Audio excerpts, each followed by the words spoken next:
ऋषभनाथ भगवान की जय, बोलो महावीर भगवान की जय, बोलो आचार्य आदिसागर जी महाराज की जय, बोलो आचार्य महावीर कीर्ति जी महाराज की जय, बोलो आचार्य विमल सागर जी महाराज की जय, बोलो आचार्य सन्मति सागर जी महाराज की जय, और आचार्य सुनील सागर गुरुदेव की जय।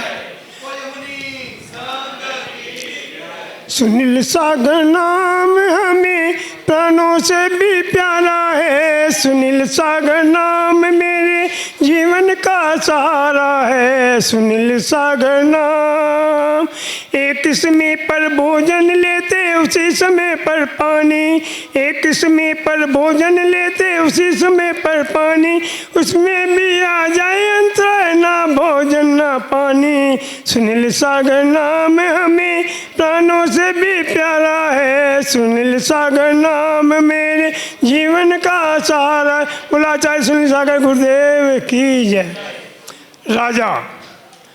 राजा के दरबार में जितने भी शावक रहते थे सब खुश थे, सब खुशहाली से जी रहे थे, किसी को किसी प्रकार की परेशानी नहीं थी। परंतु एक आदमी की वजह से पूरे समाज में आदमी दुखी थे। राजा को जब पता चला कि ये सब दुखी क्यों हैं, क्या बात है, तो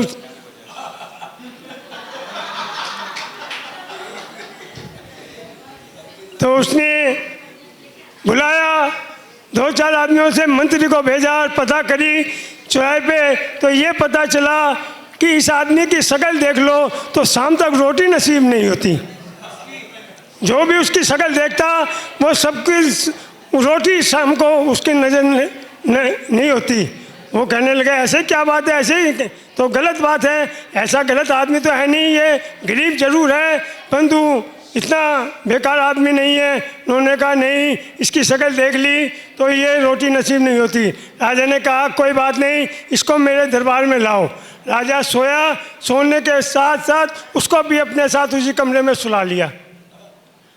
और जब कमरे में सुला लिया, सुबह राजा उठा तो राजा ने पहले उसकी शक्ल देखी तो राजा इतना बिजी हो गया कि उसको शाम तक खाने की रोटी नसीब ही नहीं हुई। उन्होंने कहा लोग बाग सही कहते थे, ये बड़ा गलत आदमी है और ये रोटी नसीब नहीं हुई, इनको क्या, मेरे को भी रोटी नसीब नहीं हुई, इसकी शक्ल देख ली, ये बड़ा कमक्कत आदमी है, तो इसको फांसी की सज़ा दे दी जाए। तो उन्होंने कहा ठीक है, फांसी की सज़ा दे दी, उसको फांसी की सज़ा दे दी। और फांसी की सज़ा अगले दिन होने वाली थी तो राजा ने कहा ख्वाहिश, हाँ, कहने के राजा के पास लिख लो। कहने के बोलो राजा जी। कहने के ऐसा है कि आपने मेरे को सज़ा क्यों दी। कहने लगे तेरी शक्ल देख के लोग बागों को रोटी नहीं मिलती थी और आज मैंने तेरी शक्ल देखी तो मेरे को भी रोटी नहीं मिली, तो तू कितना गलत आदमी है, ऐसे आदमी का रहना बेकार है। उन्होंने कहा राजा जी बात तो ठीक है आपकी, मैं मान लेता हूँ कि ठीक है, परंतु मुझसे बड़ा मैंने आज सुबह उठ के आपकी शक्ल देखी, मैंने सुबह उठ के आपकी शक्ल देखी, मुझे फांसी हो गई, तो मैं गंदा हूँ या आप मेरे से ज़्यादा खराब आदमी है। तो राजा को बड़ा फील हुआ। कहने के वाकई बात सच है, किसी के देखने से कोई फ़र्क नहीं होता कि ये अच्छा है, गंदा है, बुरा है या नहीं, वो तो अपने कर्मों के नसीब हैं, उसे वो भुगतने ही पड़ेंगे। परंतु हम ये बात नहीं समझते, हम दूसरे पे आरोप लगाते हैं, दूसरों की कमियां ढूंढते हैं, दूसरों की बुराइयां ढूंढते हैं, अपनी बुराई नहीं देखते ना अपनी कमी देखते हैं। हमें चाहिए, हमें अपनी कमियां दूर करनी चाहिए, तभी अपना कल्याण होने वाला है। दूसरे की बुराइयों को मत ढूंढो, उसको छिपाओ। अभी पीछे भी आचार्य ने कहा और भी कहते हैं, अरे किसी आदमी की कमियां नहीं देखो, उसकी अच्छाइयां देखो कि इसकी अच्छाइयां कितनी हैं, ये कितने अच्छे काम कर रहा है, कैसा आदमी है, कैसे काम कर रहा है, ये मत ढूंढो इसमें ये कमियां है। उसकी कमी है तो उसको ही बताओ कि तेरे अंदर ये कमी है, और दूसरे को उसकी जाके कमी करोगे, बुराई करोगे तो उसे बुरा लगेगा कि मेरी बुराई कर रहा है। उसको खुद बताओ कि तेरी ये गलती है। अगर वो समझदार होगा तो वो समझेगा हाँ वाकई मेरी गलती है, उसको वो सुधारेगा। नहीं समझदार होगा तो नहीं सुधारेगा। तो सारे तो समझदार नहीं होते, कुछ ना समझ होंगे, बाकी तो सब समझदार ही होते ना, जो बात को समझेंगे। तो ऐसा ही है कि सबको चाहिए कि किसी की बुराई ना करें और उस आदमी से खासकर बचो जो दूसरे आदमी की बुराई करता हो। जैसे मैं शंभू सागर जी की बुराई करता हूँ तो ज़रूर है कि कल को शंभू सागर के सामने मेरी बुराई ज़रूर करेगा। उस आदमी से ज़रूर बचो जो दूसरे की बुराई करता है कि दूसरे के सामने और सामने भलाई करता है। हाँ, तू बड़ा भला आदमी है तो कोई नहीं है। उदयपुर में जब मेरी दीक्षा हुई, दीक्षा होने के बाद एक माताजी दादी अम्मा एक बच्चों को लेके आई तो कहने लगी कि कुछ नियम दे दो। उन्होंने कहा नहीं, ले ले नियम। बोल कहने के नहीं, कहने के कुछ तो ले लो। उन्होंने कहा डले पत्थर खाने का नियम ले ले। तो शंभू सागर ने उसको डले पत्थर खाने का नियम दे दिया। उन्होंने कहा शंभू सागर जी, जब से मैं देख रही हूँ उदयपुर आए हो बहुत कमज़ोर हो, क्या बात है, खाते पीते नहीं? ऐसा है, दवा दारू लिया करो।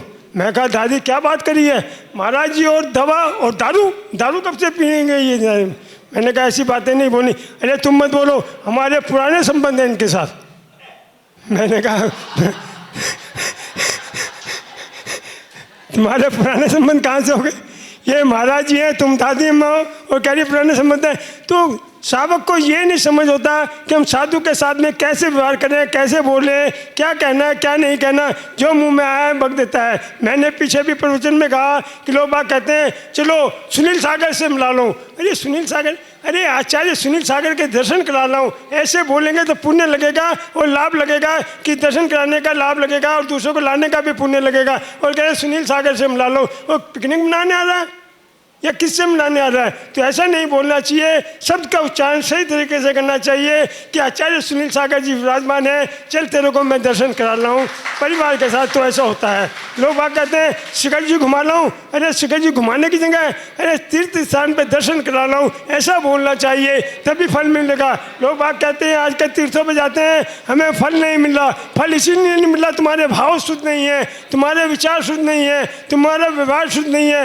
वहाँ पर जाते हैं गुटखा पान खाते हुए जाते हैं और सामान खाते हुए शिखर जी पे तीर्थ स्थान पे जाते हैं, तो कहाँ से पुण्य लगेगा? हमें अपनी आदतों को सुधारना चाहिए और धर्म के मार्ग पर चलना चाहिए और अपने बच्चों को भी संस्कार देने चाहिए। यह भी हमारा कल्याण होना चाहिए, होएगा। और यही चाहता हूँ आचार्य श्री मेरे पर जैसे आपने दीक्षा से अब तक आशीर्वाद बनाए रखा, ऐसे आगे बनाए रखें। आचार्य नमोस्तु।